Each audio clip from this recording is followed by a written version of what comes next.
Welcome to Let Me Fix This. Enjoy the video. In this video, I will show how to play Half-Life 2 Episode 1 on Android. Many fans dream of revisiting this iconic title on the go, and with the right tools, it is entirely possible. We will walk through each step, from gathering your game files to setting up the necessary application. Get ready to experience the thrilling adventures of Gordon Freeman right in the palm of your hand, transforming your Android device into a portable gaming powerhouse. It is a straightforward process that opens up a world of classic gaming. Before diving into the installation, ensure your Android device meets a few key requirements. First, a modern Android phone or tablet with at least 4 GB of RAM is highly recommended for smooth performance. Second, you must own the original Half-Life 2 Episode 1 game on PC, as you will need its game files.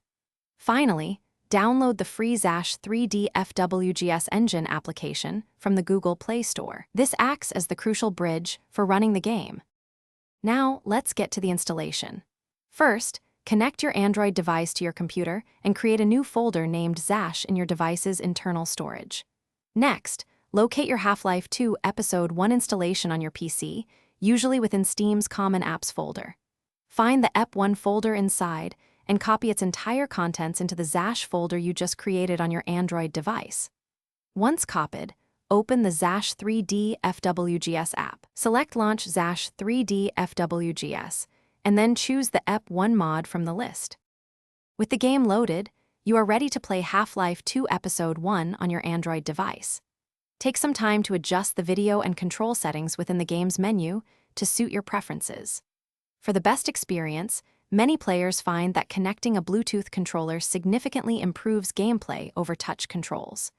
Remember that running such a demanding game will consume battery life quickly, so keep an eye on your power levels for uninterrupted adventure. Enjoy revisiting this classic title wherever you go.